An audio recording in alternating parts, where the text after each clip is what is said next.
Lo siento, se me cayó tu laptop a la alberca, dijo mi madre, tras negarme a darle 3 pesos millones para su negocio. Mi padre añadió, fue un accidente. No dije nada. Esa noche, les dejé una nota, solo un pequeño error. A las 8 de la mañana, se dieron cuenta de que no fue sin querer. La sonrisa en los labios de mi madre no vaciló ni un instante mientras retiraba la mano. Ay, lo siento, mi amor, dijo, con una voz tan dulce como la miel envenenada. Fue solo un accidente. Mi MacBook Pro de $4,500, mi herramienta, mi archivo, mi vida entera, se hundió con una lentitud casi poética en el agua azul y clorada de la alberca. Unas cuantas burbujas subieron a la superficie, como un último suspiro, y luego nada. El sol de la tarde proyectaba destellos danzantes sobre el lugar exacto donde había desaparecido, una tumba líquida y resplandeciente. Mi padre, Néstor, se apresuró a secundarla, como siempre lo hacía. Colocó una mano en mi hombro, un gesto que pretendía ser de consuelo pero que se sentía como el peso de una jaula. Así es, Romina. Un accidente. Estas cosas pasan, hija. No hay que hacer un drama. Alrededor de nosotros, la fiesta de su cumpleaños número 60 seguía en pleno apogeo. La música de un trío contratado llenaba el aire con boleros nostálgicos. Mis tíos reían a carcajadas junto a la parrilla, el olor a carne asada y cebollas caramelizadas flotando en el ambiente. Mis primos chapoteaban en el otro extremo de la alberca, ajenos a todo. Nadie notó la pequeña tragedia que acababa de ocurrir.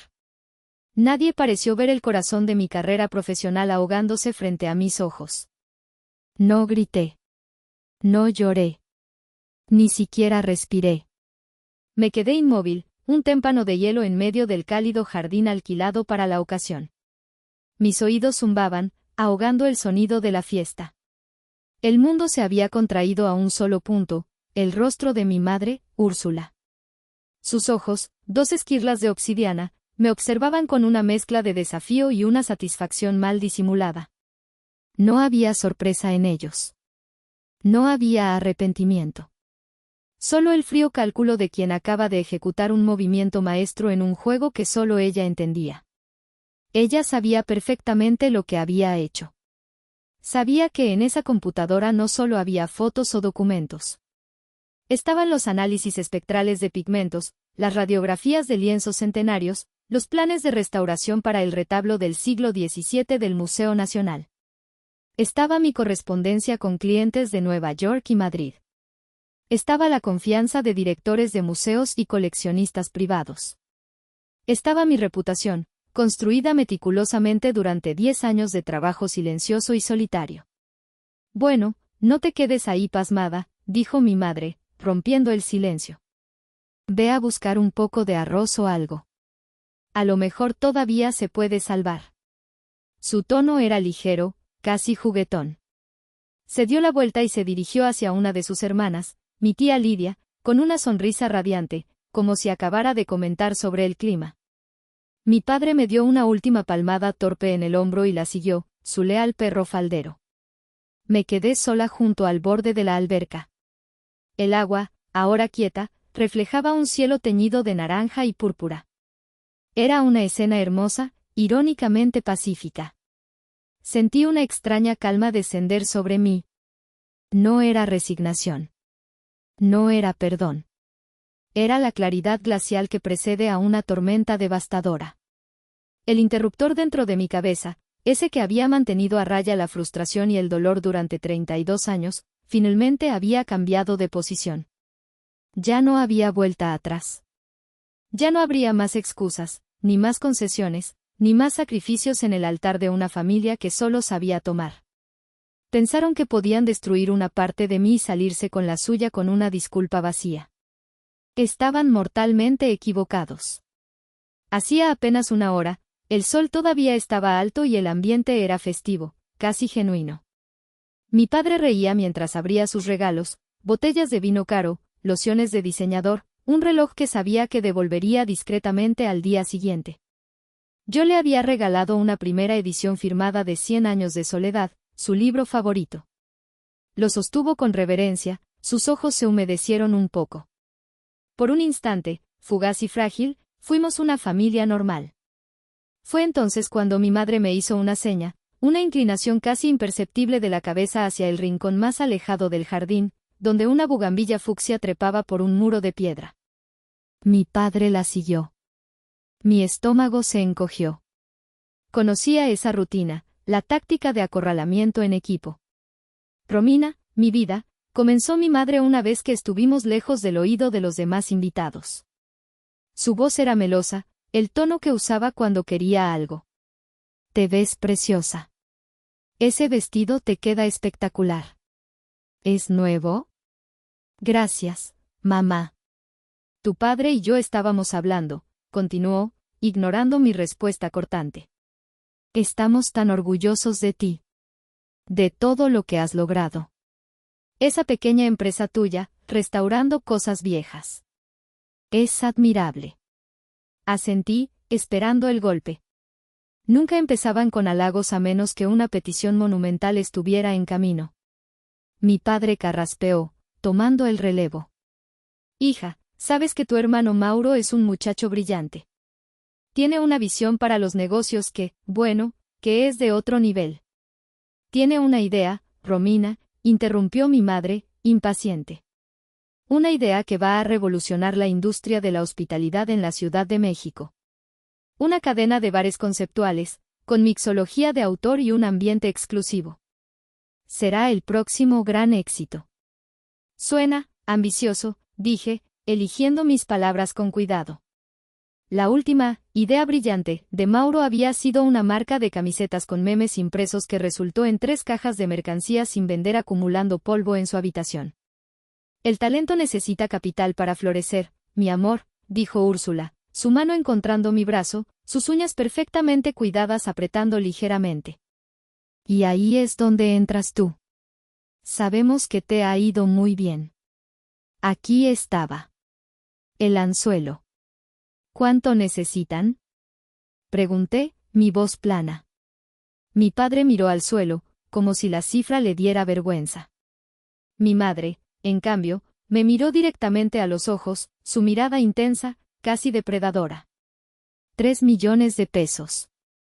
La cantidad me golpeó como una bofetada. Era una suma absurda, astronómica. Era más de lo que había ganado en los últimos 2 años. ¿3 millones? ¿Para qué exactamente? ¿Tienen un plan de negocios, un estudio de mercado, proyecciones financieras? Úrsula bufó, un sonido delicado pero cargado de desdén. Ay, Romina, siempre tan técnica. Es para el traspaso de un local increíble en la Condesa, el diseño de interiores, el inventario inicial, los detalles son lo de menos. Lo importante es la visión. Mamá, no puedo simplemente darles 3 millones de pesos. No es dinero que tenga guardado bajo el colchón.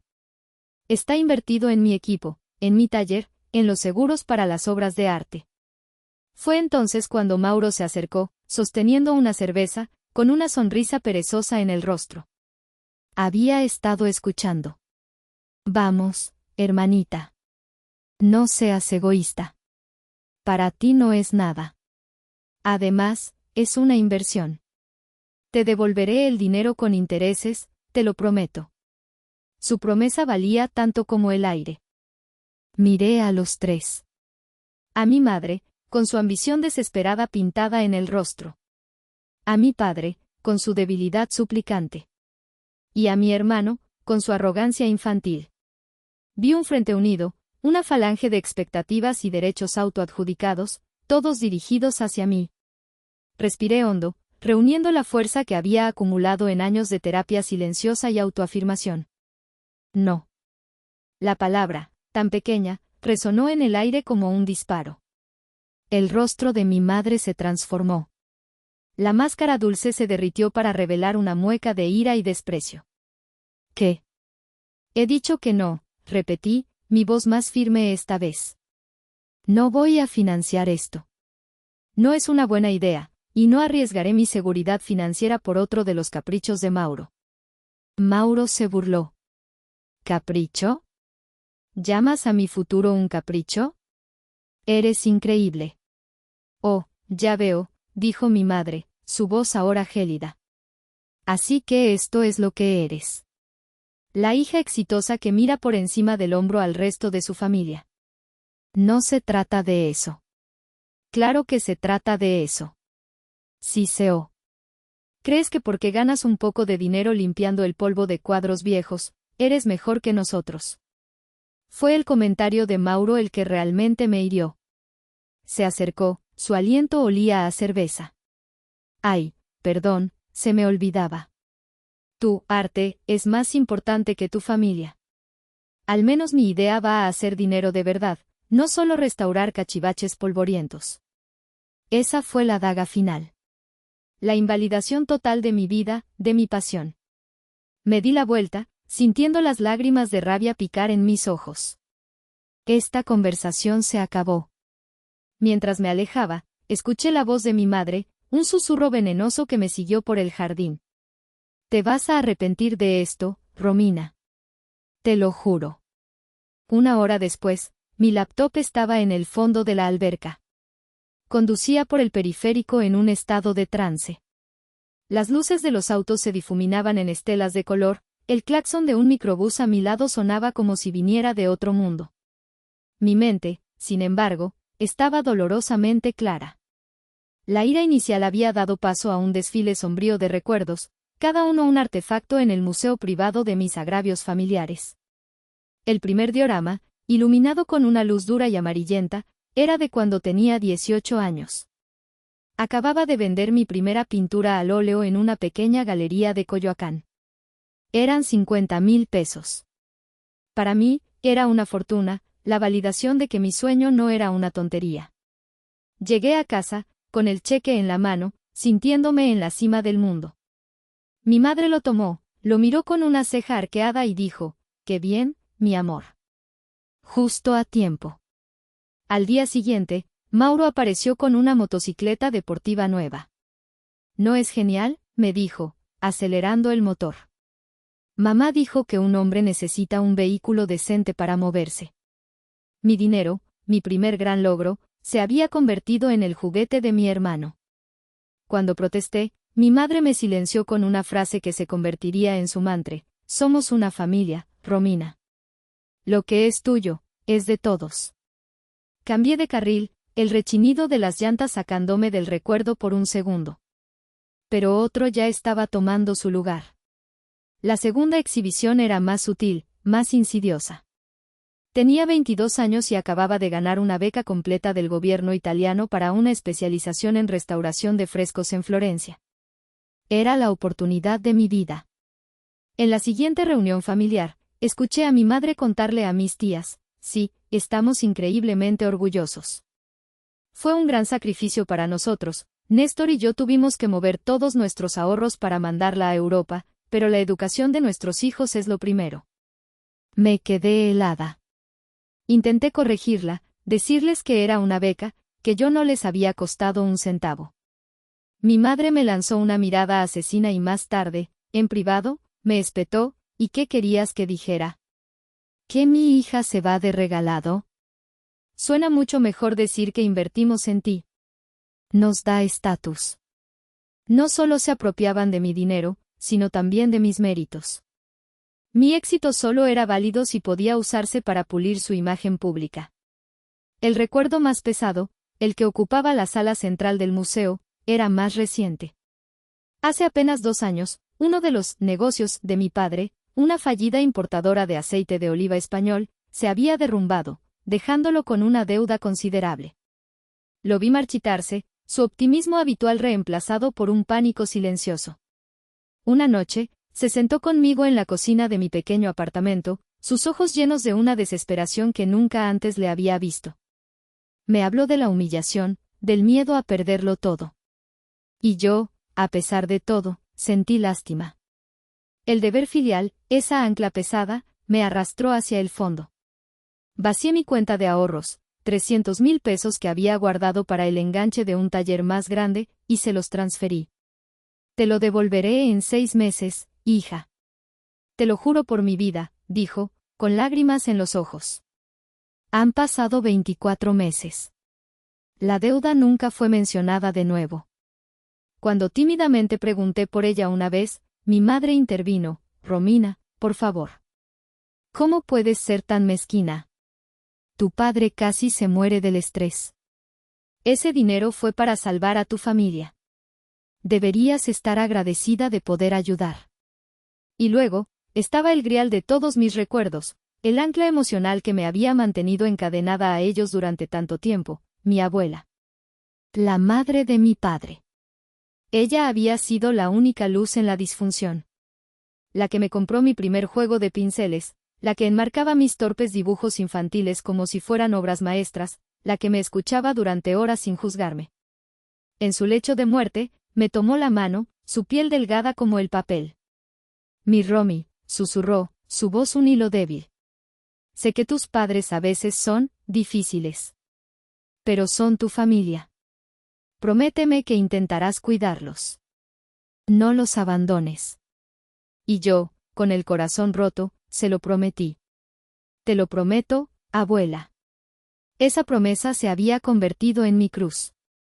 Cada vez que quería poner un límite, cada vez que quería gritar por la injusticia, la cara de mi abuela aparecía en mi mente. La promesa me obligaba a perdonar, a ceder, a sacrificar una parte de mí para mantener una paz familiar que era, en realidad, una guerra fría y silenciosa. Pero mientras conducía a casa esa noche, con el fantasma de mi laptop ahogada en el asiento del copiloto, algo cambió. La imagen de mi abuela no me trajo culpa, sino una nueva revelación. Ella me había pedido que los cuidara, no que me dejara destruir por ellos.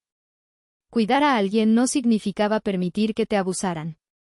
El verdadero abandono no era poner distancia, el verdadero abandono era dejar que se consumieran en su propia toxicidad, arrastrándome con ellos. La destrucción de mi laptop no fue solo la destrucción de una máquina. Fue la profanación de ese recuerdo. Fue la prueba final y definitiva de que no importaba cuánto diera, siempre querrían más. No había un límite. No había reciprocidad. Solo un pozo sin fondo de necesidad y egoísmo. Al llegar a mi edificio, apagué el motor.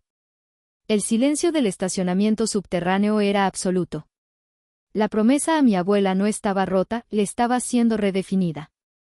Cuidarlos, ahora lo entendía, significaba dejarlos enfrentar las consecuencias de sus propios actos.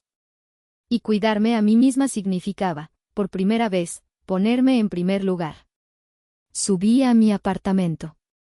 La calma seguía ahí, sólida y pesada. No era la calma de la paz, sino la calma del epicentro de un huracán. La destrucción estaba por comenzar.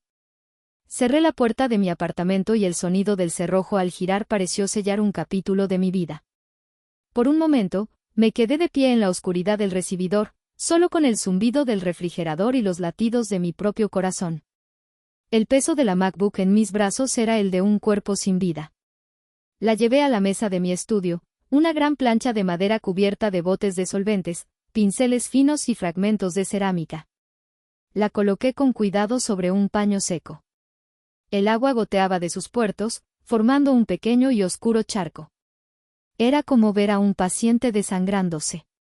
Durante la siguiente hora, me convertí en una cirujana en una sala de emergencias imposible. Seguí todos los tutoriales de internet que mi teléfono pudo encontrar. La sequé meticulosamente con paños de microfibra. Usé aire comprimido para expulsar el agua de las rendijas. Incluso recordé el viejo mito y la enterré en un contenedor gigante de arroz, una medida desesperada que se sentía a la vez ridícula y profundamente esperanzadora. Mientras esperaba, el tiempo se estiraba como una goma. Me movía por mi apartamento como un autómata, ordenando libros que ya estaban ordenados, limpiando superficies que ya estaban limpias. Cualquier cosa para no pensar. Pero las imágenes volvían una y otra vez, la sonrisa de mi madre, el chapoteo del metal contra el agua, el brillo burlón en los ojos de mi hermano. Finalmente, después de lo que pareció una eternidad, saqué la laptop del arroz. La limpié grano por grano. La conecté a la corriente, conteniendo la respiración. Nada. Ni una luz. Ni un sonido. Ni el más mínimo indicio de vida. Estaba muerta. Completamente, irreversiblemente muerta. Y con esa certeza, la represa que había estado conteniendo mis emociones durante horas, durante años, finalmente se rompió. No fue un estallido. Fue un colapso silencioso.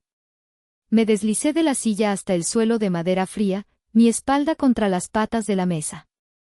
Abracé mis rodillas y la primera lágrima se abrió paso, caliente y salada, por mi mejilla. Luego otra, y otra. No hacía ningún sonido. Era un llanto mudo, un terremoto interno que sacudía mis cimientos. Lloré por la injusticia. Lloré por los años de sentirme invisible, de ser la proveedora silenciosa y la red de seguridad emocional de una familia que solo me veía como un recurso. Lloré por la niña que una vez creyó que si trabajaba lo suficiente y era lo suficientemente buena, finalmente se ganaría su amor incondicional. Y entonces, en medio del dolor, un recuerdo específico me atravesó como un cuchillo. La laptop. Dentro de ella, en una carpeta celosamente guardada llamada Recuerdos de Abu, estaban los últimos videos que había tomado de mi abuela. Ella sentada en su sillón, contándome historias de su juventud. Ella en la cocina, enseñándome a hacer su famoso mole.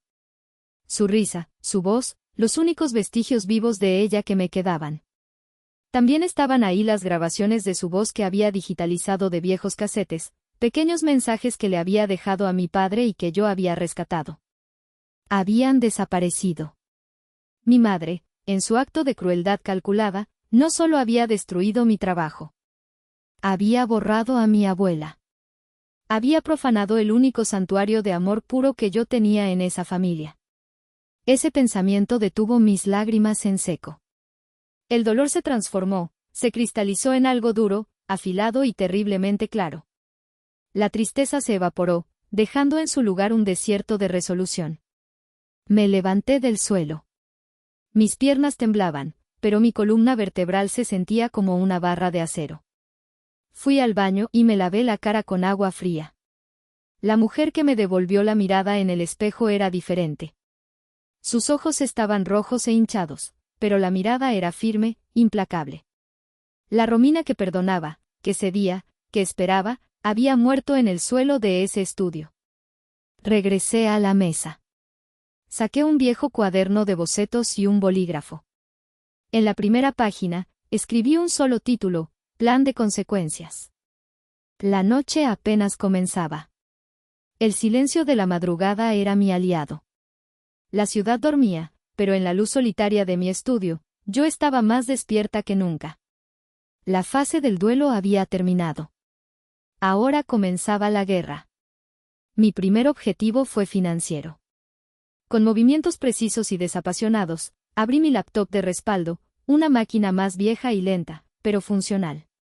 Ingresé al portal de mi banco. Ahí estaba, la cuenta de ahorros conjunta, para emergencias familiares, una creación de mi madre de hacía 5 años, después de que me negara a darle dinero para unas vacaciones en Cancún. Es para que estemos protegidos, mi amor, había dicho. Nunca se sabe cuándo puede ocurrir una desgracia.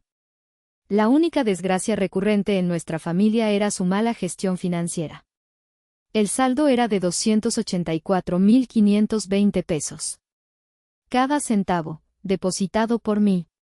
Un goteo constante de mis ingresos que se suponía que debía ser una red de seguridad para todos, pero que en realidad era su fondo personal para caprichos.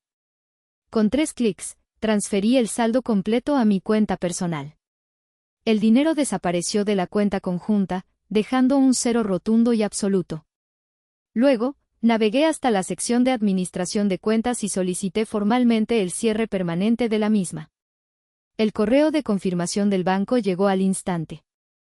Su solicitud ha sido recibida y será procesada en las próximas 24 horas. Un nudo en mi pecho que ni siquiera sabía que tenía se aflojó. Era el primer eslabón de la cadena rompiéndose. Mi segundo objetivo fue digital. Abrí la configuración de mi suscripción a Family Cloud, el servicio por el que pagaba anualmente para que todos pudieran almacenar sus fotos, documentos y copias de seguridad. Vi sus nombres en la lista de miembros: Úrsula, Néstor, Mauro. Con una satisfacción sombría, hice clic en «Eliminar miembro» para cada uno de ellos. Una ventana emergente preguntó, ¿está seguro de que desea eliminar a Úrsula de su plan familiar? Perderá el acceso a todos sus datos almacenados. Hice clic en confirmar, sin dudarlo.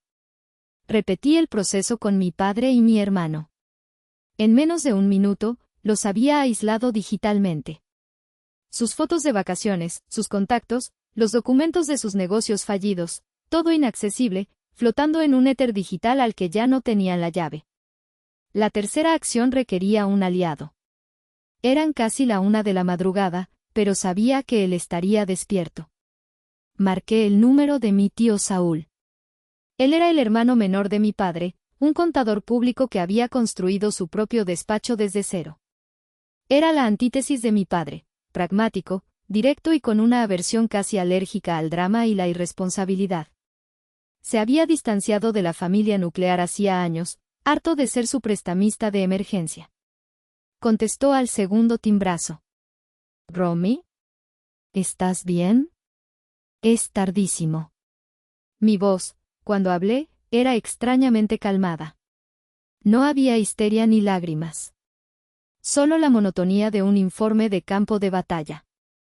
«Tío. Necesito tu ayuda». Le conté todo. La petición de los 3 millones de pesos. Mi negativa. La sonrisa de mi madre. La laptop hundiéndose en la alberca. El silencio que siguió. No lo interrumpí con emociones, solo le di los hechos puros y duros. Al otro lado de la línea, solo hubo silencio durante un largo rato. Pude imaginarlo, sentado en su estudio, frotándose el puente de la nariz, su gesto habitual cuando se enfrentaba a la estupidez humana, especialmente la de su propia familia. «Esa mujer», dijo finalmente, su voz tensa de una ira contenida. «Esa mujer es un monstruo. Y mi hermano es un cobarde por permitírselo. Lo siento mucho, Romy. Lo siento de verdad». «No lo sientas, tío. Actúa. O más bien, ayúdame a actuar a mí. Lo que necesites. Dime». Sospecho que esto no es solo por el dinero del bar de Mauro. Hay algo más. Han estado demasiado desesperados últimamente. ¿Podrías, no sé, usar tus contactos, averiguar si han hecho algún movimiento financiero extraño? Hubo otra pausa. Déjamelo a mí. Tengo un amigo que trabaja en el buró de crédito. Seré discreto. ¿Qué vas a hacer tú? Voy a construir un caso. Y luego voy a demoler su mundo. Bien, dijo, y por primera vez en mucho tiempo, sentí que no estaba sola en esta lucha. Así se habla. Manténme informado. Y Romina, ten cuidado. Cuando acorralas a una víbora, ataca. Lo sé, respondí. Pero esta vez, la víbora no sabe que yo también tengo veneno. Colgué el teléfono. La calma se había asentado por completo, pero ahora estaba mezclada con algo nuevo, un propósito. Miré el cuaderno sobre mi mesa, el título, Plan de consecuencias, brillando bajo la luz de la lámpara. Tomé el bolígrafo y empecé a escribir el siguiente paso. La mañana siguiente trajo consigo la predecible ofensiva de los monos voladores. Mi teléfono empezó a vibrar a las 9 en punto con un mensaje de mi tía Lidia, la hermana de mi madre. Rominita, tu mamá me llamó llorando. No puedo creer lo cruel que estás siendo. Son tus padres, ¿cómo puedes darles la espalda cuando más te necesitan? Ignoré el mensaje y lo archivé. 5 minutos después, uno de mi primo Adriel, su hijo. Oye, prima, ¿qué onda con tu actitud? Mi mamá dice que te portaste súper mal en la fiesta de mi tío. Era un accidente, relájate un poco. La familia es primero, ¿no? Tomé una captura de pantalla de ambos mensajes y los guardé en una nueva carpeta en mi laptop de respaldo. La carpeta se llamaba Evidencia. Pasé la mañana en un estado de concentración febril. Llamé a mi banco para confirmar que el proceso de cierre de la cuenta conjunta estaba en marcha. Llamé a mi compañía de seguros para iniciar el reclamo por la laptop, sabiendo que sería una batalla cuesta arriba. Documenté todo, la hora del accidente, los testigos, o la falta de ellos, el valor del equipo y, lo más importante, una estimación preliminar de las pérdidas profesionales. Alrededor del mediodía, mi teléfono sonó. Era un número desconocido. Contesté con cautela. Bueno. ¿Romina? Habla Sofía, la asistente de Enríquez en el taller de al lado. Ah, hola, Sofía. ¿Todo bien? Sí, bueno, no exactamente. Oye, esto es un poco raro, pero tu mamá estuvo aquí ayer por la mañana. Mi corazón dio un vuelco. ¿Mi madre? ¿En tu taller? ¿Para qué? Pues, vino a preguntarle a mi jefe, el señor Enríquez, si conocía a algún inversionista ángel. Dijo que estaba iniciando un nuevo negocio de estilo de vida de lujo, con su brillante hija, la famosa restauradora de arte. Me senté en el borde de mi sofá. La audacia era increíble. ¿Qué más dijo? Alardeó de que tú estabas a cargo de toda la dirección creativa y que ya tenías comprometidos a varios de tus clientes coleccionistas como los primeros inversores. Enríquez se extrañó mucho, porque sabe lo celosa que eres con tus contactos. Por eso me pidió que te llamara, para ver si era cierto. No, Sofía. No es cierto en absoluto. Es una mentira de principio a fin. Te agradezco infinitamente que me hayas llamado. Colgué, mi mente corriendo a 1000 por hora. Estaban usando mi nombre, mi reputación, para estafar a la gente. Esto era mucho más grande que un simple drama familiar. Fue entonces cuando la llamada que estaba esperando entró. Era mi tío Saúl. No me vas a creer esto, dijo, sin preámbulos. Pruébame, respondí, mi voz sombría. Revisé su historial crediticio. No solo el de ellos, sino también el tuyo. Romy, solicitaron un crédito hipotecario hace 2 semanas en Banorte por 3 millones de pesos. ¿Qué? Pero, ¿cómo? Aquí está el detalle.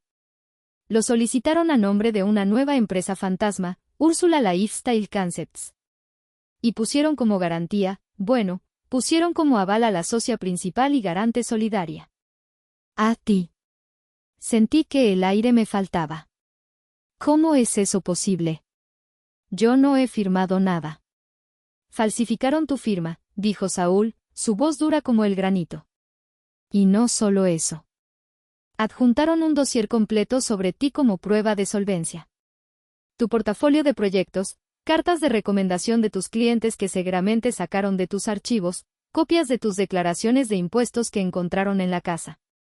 Construyeron una identidad financiera completamente falsa para ti como su socia.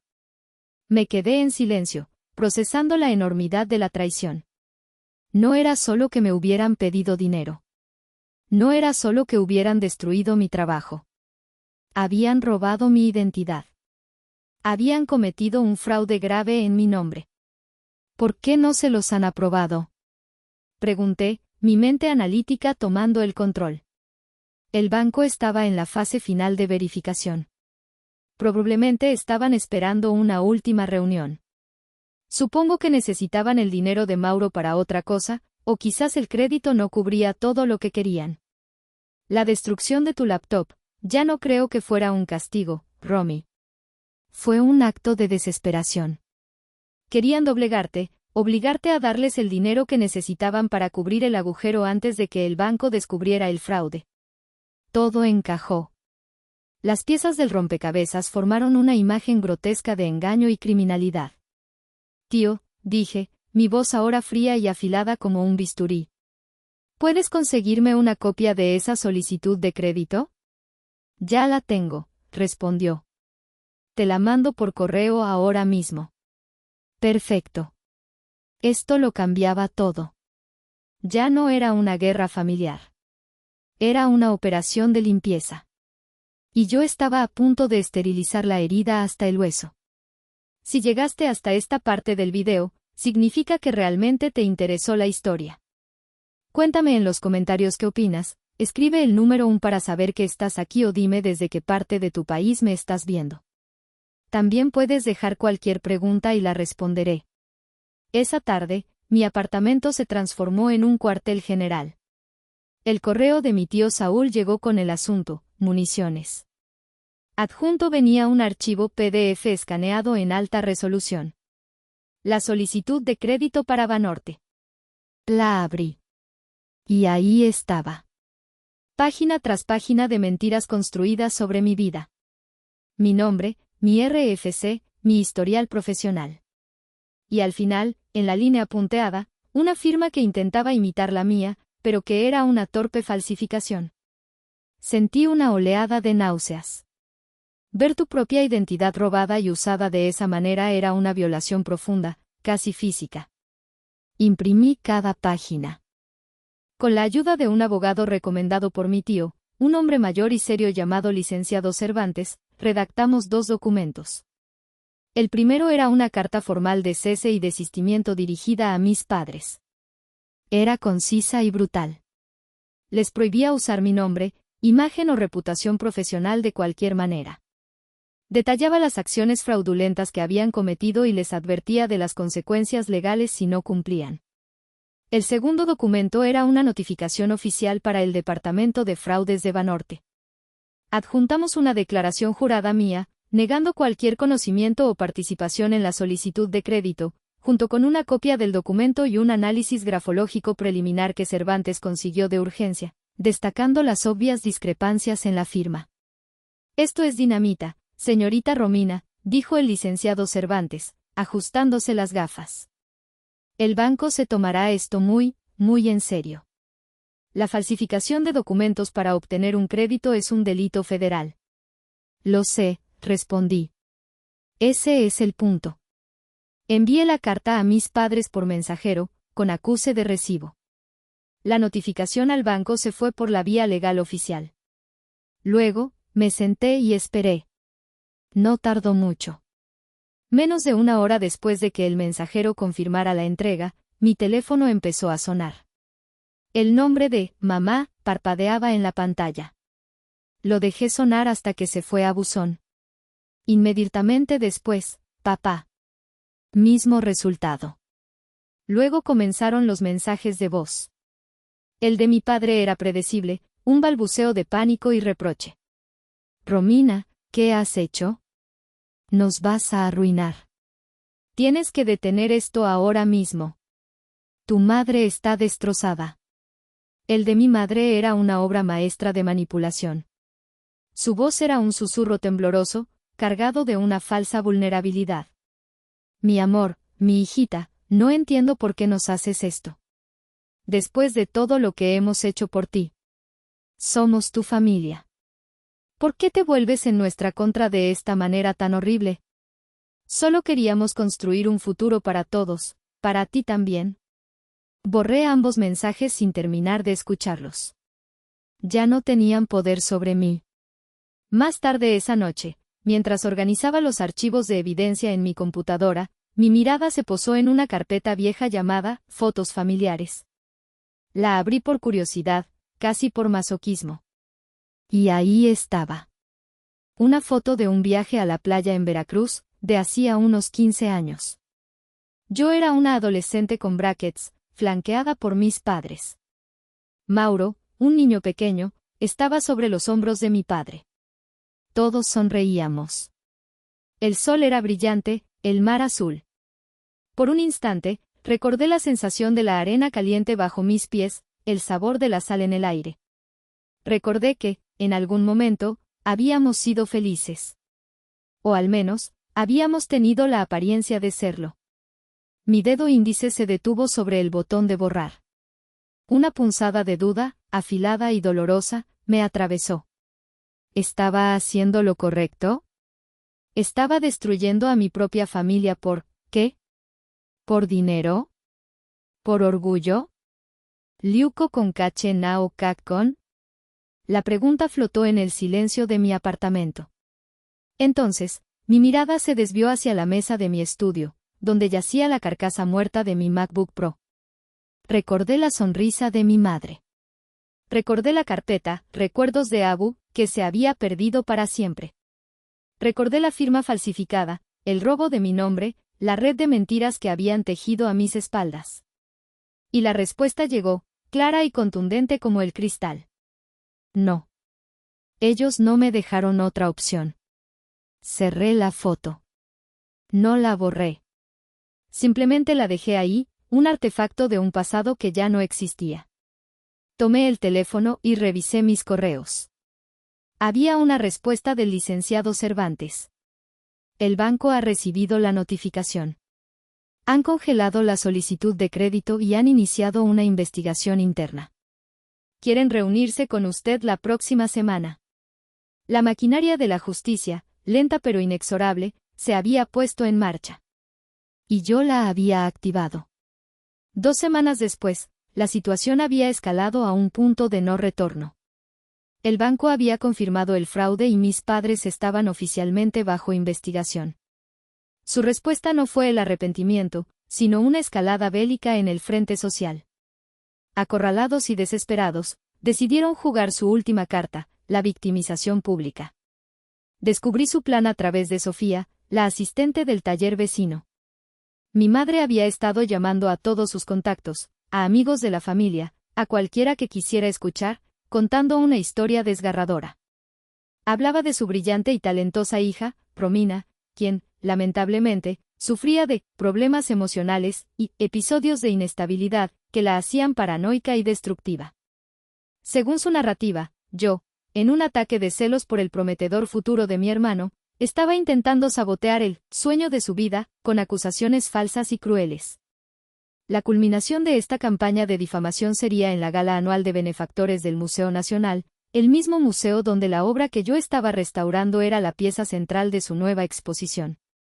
Mi madre, usando su estatus de madre de la restauradora estrella, había conseguido invitaciones. Su objetivo era claro: acorralar al director del museo, el distinguido y respetado señor Ferrán, y a otros miembros influyentes de la élite cultural de la ciudad, para venderles su versión de la historia y pintarme como la villana. Quería destruir mi reputación en el único lugar donde era intocable, mi propio terreno profesional. Cuando Sofía me lo contó, una ira fría y lúcida me invadió. Querían pelear en mi casa. Perfecto. Les daría la función de sus vidas. La noche de la gala, elegí mi atuendo como un soldado elige su armadura. Un vestido negro, simple, elegante y severo. Mi cabello recogido en un moño bajo y pulcro. Mi maquillaje, mínimo. No quería distracciones. Quería que vieres mi rostro y vieres la verdad. Llegué al museo, un magnífico edificio virreinal. El gran salón estaba lleno de gente, el murmullo de las conversaciones y el tintineo de las copas de champán llenaban el aire. Localicé a mis padres casi de inmediato. Estaban en el centro de un círculo de personas, como actores en un escenario. Mi madre, vestida con un llamativo vestido rojo, gesticulaba con dramatismo, llevándose una mano al pecho. Mi padre asentía a su lado, con una expresión de profunda tristeza. Estaban en plena actuación. Me acerqué a ellos en silencio, sin que me vieran. Me detuve justo detrás del círculo de oyentes, donde podía escuchar cada palabra. Y es simplemente desgarrador, decía mi madre, su voz temblorosa de lágrimas fingidas. Ver a tu propia hija, a quien le has dado todo, volverse contra ti de esta manera. Estas acusaciones son producto de una mente enferma, se los aseguro. Solo pedimos sus oraciones y su comprensión. El señor Ferrán, un hombre de cabello plateado y ojos penetrantes, la escuchaba con una expresión de cortés escepticismo. Fue él quien me vio primero. Sus ojos se abrieron ligeramente por la sorpresa. Decidí que era el momento. Buenas noches, mamá, papá, dije, mi voz tranquila pero cortante, haciendo que todo el círculo se volviera hacia mí. La cara de mi madre pasó del blanco al rojo en un segundo. El pánico brilló en sus ojos antes de que lo enmascarara con una sonrisa trémula. Romina, mi vida. ¡Qué sorpresa!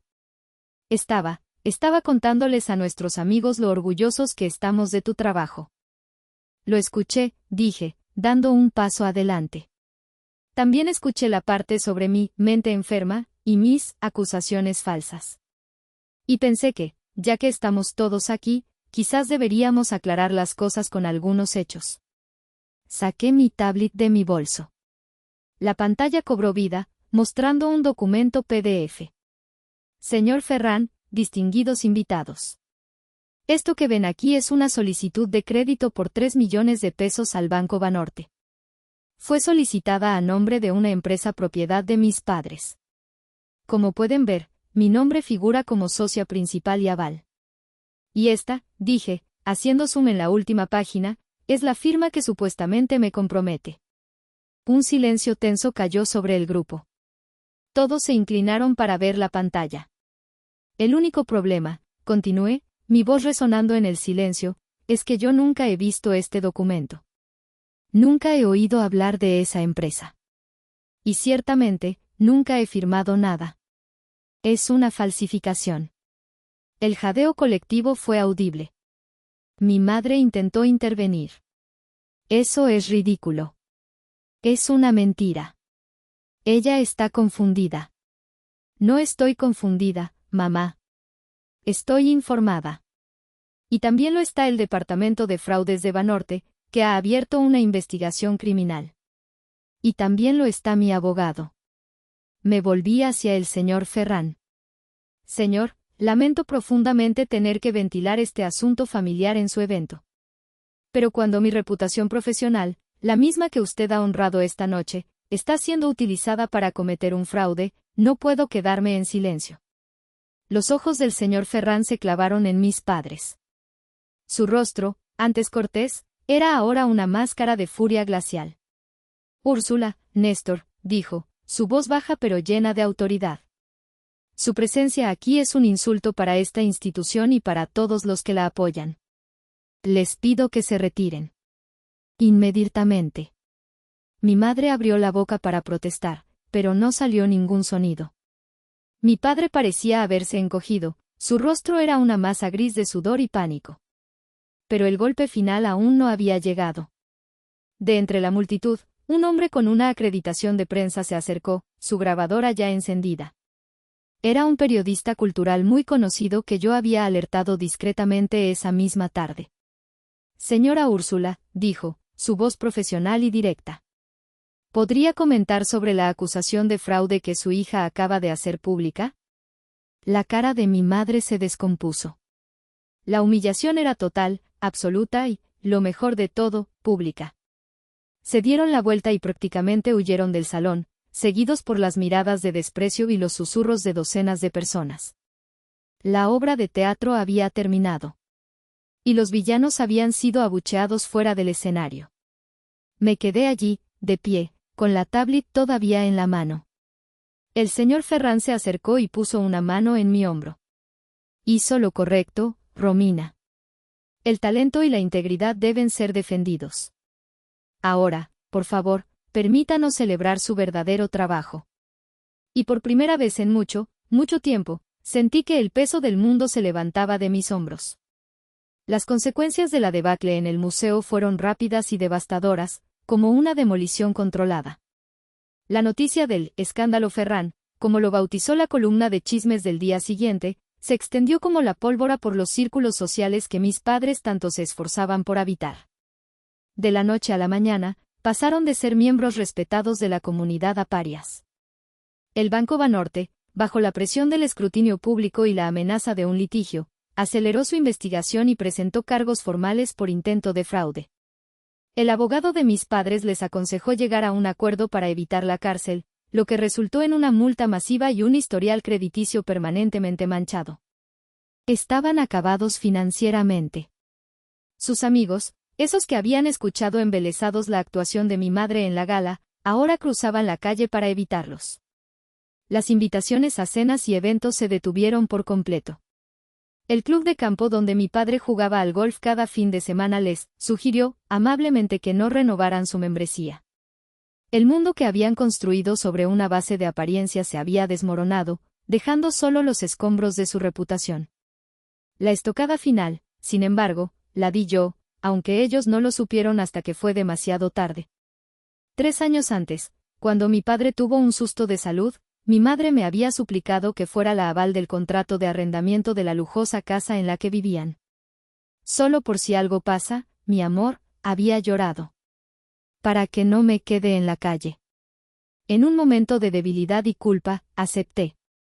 Ahora, con la ayuda del licenciado Cervantes, envié una notificación formal al arrendador, retirando mi garantía al final del periodo del contrato actual, que casualmente vencía en un mes.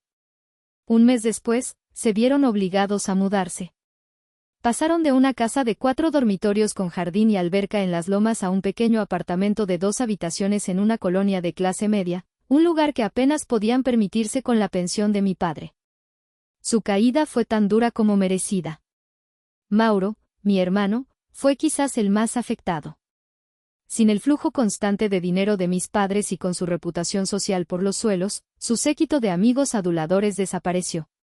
Por primera vez en su vida, a los 25 años, tuvo que buscar un trabajo de verdad. La última vez que supe de él, era gerente de turno en una tienda de conveniencia. Los monos voladores, mi tía Lidia y mi primo Adriel, se desvanecieron en el silencio. No más mensajes, no más llamadas, no más juicios.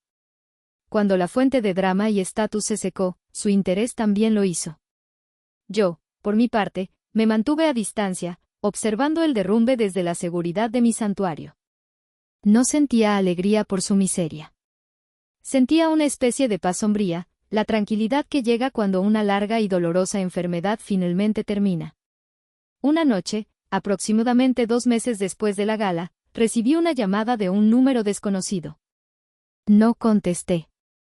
Inmediatamente después, llegó un mensaje de voz. Era Mauro. Su voz no era arrogante ni burlona. Estaba quebrada, llena de una rabia impotente que nunca antes le había escuchado. Lo arruinaste todo, dijo, su voz entrecortada por la mala señal o quizás por la emoción. Lo arruinaste todo. ¿Estás feliz ahora? Nos destruiste. ¿Por qué? ¿Por qué tenías que hacerlo? Vivíamos bien. Ahora mira dónde estamos. Todo es tu culpa. Escuché el mensaje hasta el final. No sentí ira ni culpa. No sentí nada. Simplemente, lo borré. El silencio de mi familia, después de una vida de ruido constante, era ensordecedor. Y era el sonido más hermoso que jamás había escuchado. Pasaron 6 meses. 6 meses de silencio. 6 meses de paz. Mi carrera, lejos de ser dañada por el escándalo, floreció. La publicidad del incidente en el museo, irónicamente, me había puesto en el mapa. La historia de la restauradora que se defendió del fraude de su propia familia, me convirtió en una especie de heroína improbable en el mundo del arte. Los clientes no solo me buscaban por mi habilidad, sino también por mi integridad. El trabajo en el retablo de Miguel Cabrera fue un éxito rotundo. La exposición fue un evento nacional, y mi nombre fue mencionado en artículos del New York Times y The Guardian. Me llovieron ofertas, un puesto de profesora invitada en una prestigiosa universidad, un contrato para restaurar una colección privada en Suiza, la oportunidad de dirigir mi propio departamento en el museo. Tuve que contratar a un asistente para que me ayudara a gestionar la avalancha de trabajo. Mi pequeño estudio se convirtió en un taller bullicioso y próspero. Un día, al revisar el correo, encontré un sobre que me heló la sangre. No tenía remitente, pero reconocí la caligrafía elegante y ligeramente inclinada de mi madre. Era una carta. La sostuve en mis manos durante un largo rato. Pesaba mucho más que una simple hoja de papel. Contenía el peso de 32 años de historia, de amor condicionado, de decepciones y traiciones. Una parte de mí, la niña pequeña que todavía vivía en algún rincón de mi corazón, quería abrirla. Quería leer palabras de arrepentimiento, una disculpa sincera, una explicación que diera sentido a todo el dolor. Llevé la carta al balcón de mi apartamento. El sol de la tarde bañaba la Ciudad de México con una luz dorada. Abajo, el tráfico fluía, la vida seguía su curso, indiferente a mi pequeño drama. Pensé en mi abuela y en la promesa que le hice. Y me di cuenta de que la había cumplido. Lo sabía, cuidado, al obligarlos a enfrentarse a sí mismos, algo que nunca habrían hecho por su cuenta. Y me había cuidado a mí, que era la parte de la promesa que siempre había olvidado. No abrí la carta. Con un movimiento tranquilo y deliberado, la rompí por la mitad. Y luego otra vez, hasta que solo tuve un puñado de pequeños pedazos blancos en mi mano. Abrí la palma y dejé que el viento se los llevara. Vi cómo se dispersaban sobre la ciudad, como confeti en un desfile silencioso, hasta que desaparecieron. No fue un acto de ira. Fue un acto de liberación. Volví a entrar a mi estudio. El olor a óleo, trementina y madera vieja llenaba el aire. Era el olor de mi vida, la vida que yo había construido, la vida que había defendido. Miré un lienzo a medio restaurar sobre mi caballete, una virgen del siglo XVIII cuyo rostro estaba emergiendo lentamente de siglos de oscuridad y suciedad. Y por primera vez, sonreí. Una sonrisa genuina, desde el fondo del alma. Me volví, como si estuviera hablando con un viejo amigo sentado frente a mí. Hice lo correcto, ¿verdad? Pregunté al aire, al universo, a quien quisiera escuchar. ¿O debía haberles dado una segunda oportunidad a las personas que me trajeron al mundo?